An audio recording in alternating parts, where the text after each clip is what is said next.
Fate dealt Audrey Hepburn a twisted hand, from starving during World War II to losing multiple pregnancies. But just when she met her Prince Charming and captured her dream life, an unforeseen tragedy ripped it away. To this day, Audrey Hepburn defines grace, elegance, and humility.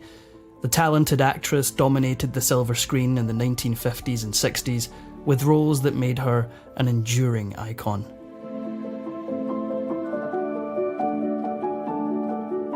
Born in Brussels on May 4th, 1929, Audrey Rustin was a far cry away from the glittering world of Hollywood.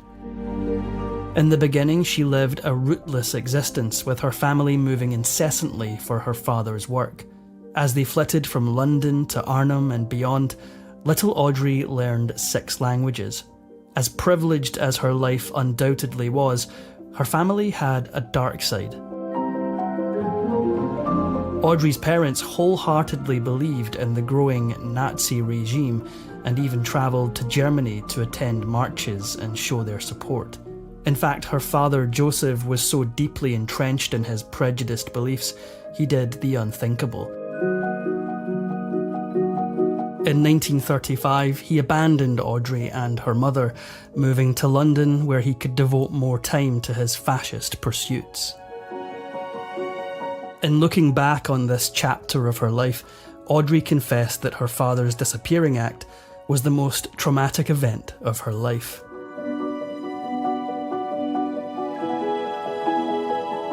When World War II finally descended, Audrey's life experienced the greatest upheaval of all. Thinking she'd be safe in the Netherlands, her parents sent her away. Although it seemed like the perfect place to hunker down and wait out the war, it quickly became one of the most dangerous places in Europe.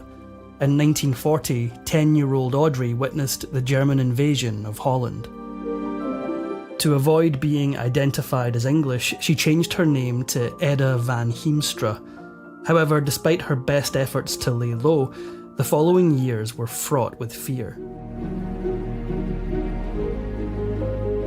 In 1942, a violent and pivotal moment saw Audrey's 2 uncles ripped from their homes, taken hostage, and killed. From then on, Audrey found herself swept up in the underground Dutch resistance. She delivered papers and even hid messages in the soles of her shoes, carrying them to the Allies. But her most generous act of all was also one of her greatest passions: dancing. Audrey dreamed of becoming a prima ballerina, and having studied dance at boarding school, she took to the stage and entertained the Dutch resistance. In 1944, the Dutch experienced a famine. The Germans blocked the transport of food and supplies, and soon starvation and malnutrition darkened Audrey's doorway. Her family had no choice but to make bread out of tulip bulbs. After years of fear and uncertainty, World War II finally came to a close in 1945, and Audrey found herself liberated. Audrey still harboured her dream of becoming a ballerina, and so when she moved to London with a ballet scholarship, she began her training at Ballet Rambert. There was just one problem. Audrey had lost too many years to World War II, and by the time she arrived at the school, it became obvious that the other dancers were far more advanced. Audrey had to face the facts. She was never going to be a prima ballerina. But she wasn't quite ready to throw in the towel. She found another way to pursue her passion: through acting. Right from the get-go, she never wanted to be an actress, but the gigs helped put food on the table, and the musical parts afforded her a small slice of the dancing she craved. While filming a scene for Monte Carlo Baby in the Hotel de Paris, Audrey caught the eye of the illustrious writer and actress Colette. I know you think I'm only a baby. Colette got straight to the point and asked Audrey if she'd like the lead role in Gigi on Broadway. In a single month, the stars aligned for Audrey. She got 2 big breaks, one on Broadway and one in Hollywood. William Wyler had seen a screen test of Audrey in action and was captivated. He had a new film in the works, Roman Holiday, and immediately envisioned her for the lead role. He initially had every intention of casting Elizabeth Taylor. However, after seeing Audrey, he completely changed his mind. Audrey's co-star Gregory Peck also knew that this promising newcomer was destined for greatness, and insisted that she get equal billing. Her leading man was right. Audrey Hepburn filmed the right movie at the right time, and for audiences, she was a breath of fresh air. In Roman Holiday, she was the embodiment of a new ideal of beauty, one that was easier to relate to than the otherworldly bombshells like Grace Kelly and Marilyn Monroe.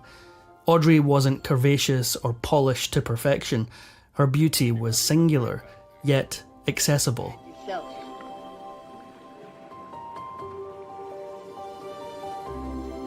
Right from the beginning, she had the makings of a style icon. Audrey's character as Princess Anne in Roman Holiday had great dualities and even highlighted her boyish qualities, celebrating a cropped hairstyle, thick eyebrows, and a slight figure. By 1954, Cecil Beaton, the renowned fashion photographer, had already dubbed her the public embodiment of our new feminine ideal. With only one film under her belt, the public expectations were mounting. For Audrey, the world of Hollywood was startlingly new, and yet, right out of the gates, she won an Academy Award for Best Actress. Audrey's next film paired her with two of Hollywood's most beloved leading men, Humphrey Bogart and William Holden. However, only one of them truly liked her. Poor Audrey had to grapple with Bogart's chilly reception of her, no doubt influenced by the fact that he'd wanted his own famous wife, Lauren Bacall, to play the role of Sabrina. William Holden, on the other hand, took one look at his doe-eyed co-star and was absolutely starstruck. Under the director's nose, Audrey and Holden embarked on an affair. But there was more than one problem keeping these two from a happily ever after. William Holden had a plethora of personal problems, including his affinity for drink, not to mention the fact that he already had a wife. But even with all his baggage, Holden couldn't control his love for Audrey. He wanted to marry her, and even proposed. But Audrey turned him down. According to rumours, her desire to start a family destroyed all chances of her ever marrying William Holden. He'd had a vasectomy, making their union an impossibility in Audrey's mind. Clearly, the doomed fling hit Holden much harder than Audrey. After all, this was her grand introduction to the world of stardom, and one disappointment couldn't mar the excitement of the opportunities opening up to her. Roman Holiday made Audrey Hepburn a star, and yet only 3 days after her Best Actress win, she also won a Tony Award for her Broadway performance in Ondine. Suddenly, everyone wanted to interview her, and everyone wanted her for their next project. After Gregory Peck returned from working with Audrey on Roman Holiday, he ran straight to his best friend, Mel Ferrer, to sing her praises. When Audrey and Ferrer met, sparks began to fly. From the outside looking in, they might have seemed like an unusual couple. Audrey was 24, while Ferrer already had 2 ex-wives and 4 children. They were at different chapters in their lives, and yet they shared undeniable compatibility. As Audrey's career took off, she fell deeper and deeper in love with her new beau. By September of 1954, the two of them decided to marry in a relatively secret ceremony in Switzerland. But her overflowing happiness was only a precursor for heartbreak. Not long after her wedding, Audrey discovered that she was pregnant with her first child. Sadly, she suffered a devastating miscarriage in 1955. 4 years later, she was elated to learn that she was once again expecting. But in a cruel twist of fate, a freak accident ripped this happiness away. In 1959, while filming The Unforgiven, she was thrown from her horse and broke her back. Suited up in a back brace and dressed in special costumes to hide her injury, she managed to power through and finish the film. In the aftermath of this traumatic accident, she suffered her second miscarriage. What? He's gone. Despite these losses, Audrey finally welcomed her first child on July 17th, 1960, Sean Hepburn Ferrer. Although she'd stepped into her new role as a mother, Audrey's new responsibility didn't detract from her star power. The very next year, she took on her most iconic role yet.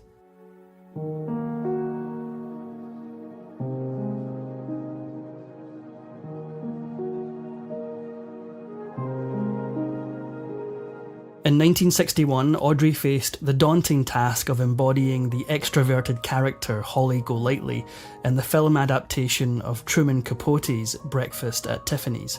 This was not the casting Capote originally had in mind. In fact, the writer wanted Marilyn Monroe. But when Monroe learned that the character in Breakfast at Tiffany's was a lady of the evening, she turned her back on the role for the sake of her reputation.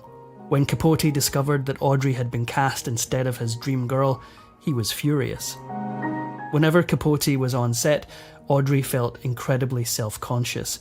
She too felt that she'd been miscast, and the stress of playing the role caused the already slim actress to shed even more weight. As an introvert herself, the role of Holly Golightly was wildly out of her comfort zone. Everything about Audrey's look in Breakfast at Tiffany's has continued to define elegance to this day. From Givenchy's little black dress to the large sunglasses and high chignon, the whole look has remained one of the most classic fashion moments in American cinema. In her private life, Audrey's relationship to her physical appearance was rather surprising. While the rest of the world hoisted her up on a pedestal of beauty, she herself didn't always love the way she looked. The constant admiration didn't protect her from a wide range of insecurities that crept up on her. But while Audrey considered herself to be an everyday woman, there was one person who considered her to be the greatest muse of his life.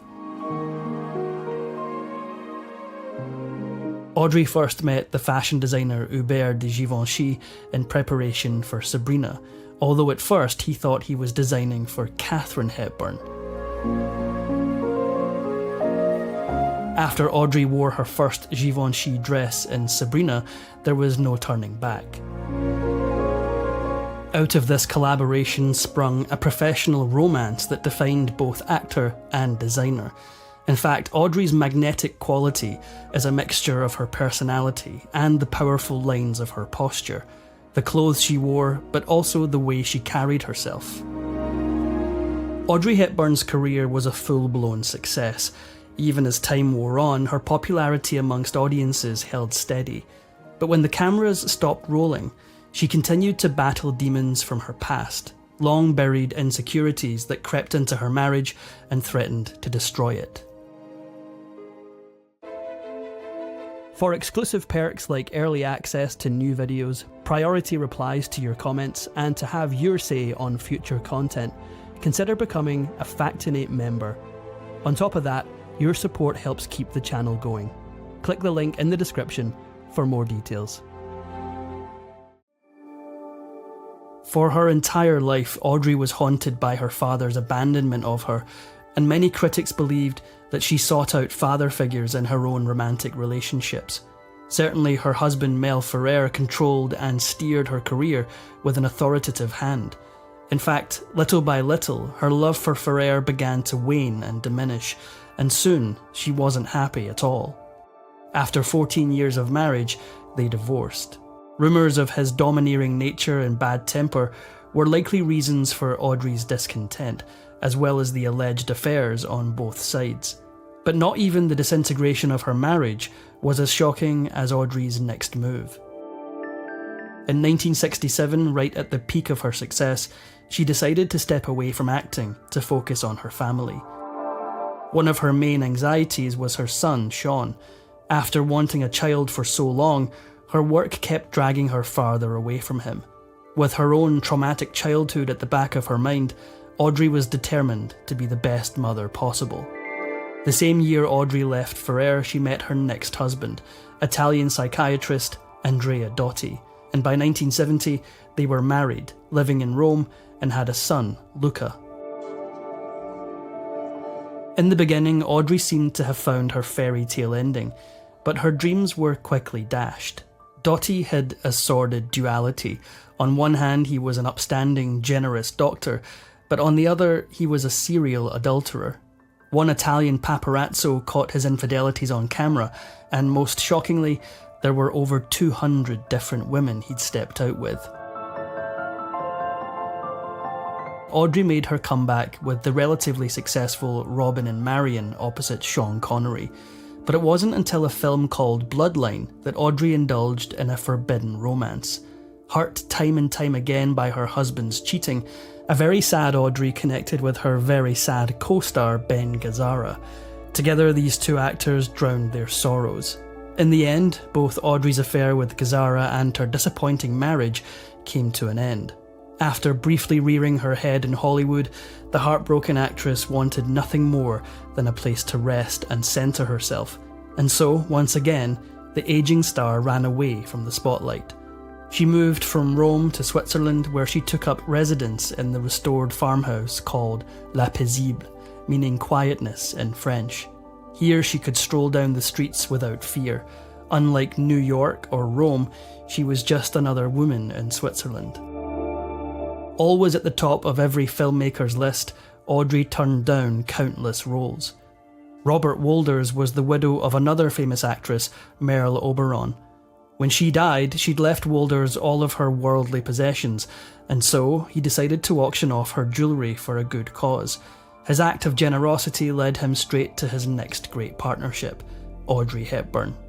Climbing out of the darkness of her ruined marriage, she realised that Wolders truly was the upstanding, selfless lover she'd been dreaming of.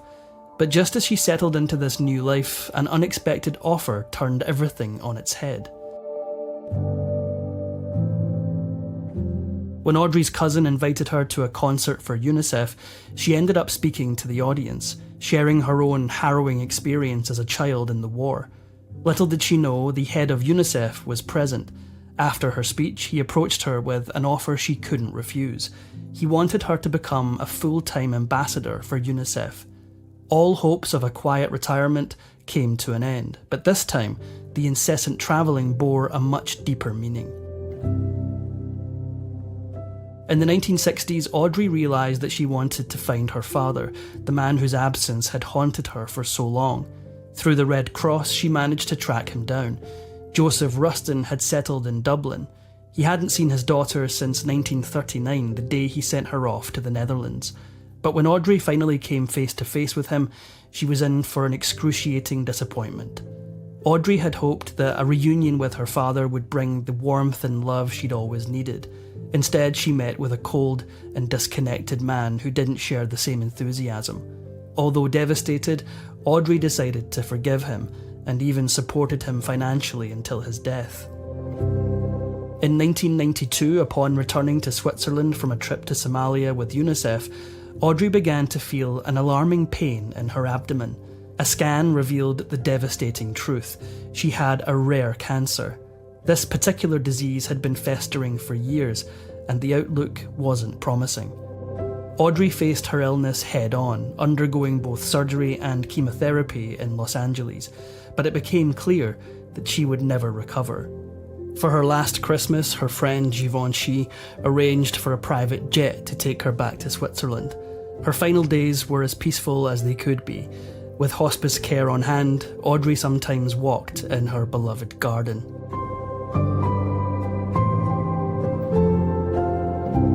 Audrey Hepburn died in her sleep on January 20th, 1993, at the age of 63.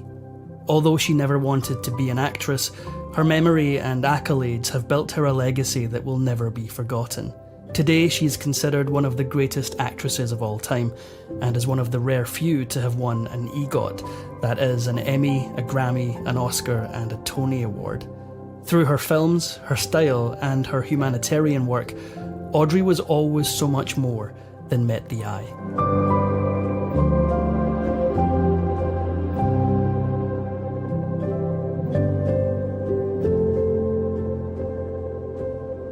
If you enjoyed this Factinate video, give it a thumbs up and subscribe for more incredible stories. If you want a say in who we cover next, join our membership program through the link in the description for exclusive perks. Your support means everything to us. Thanks for watching, and we'll see you in the next one.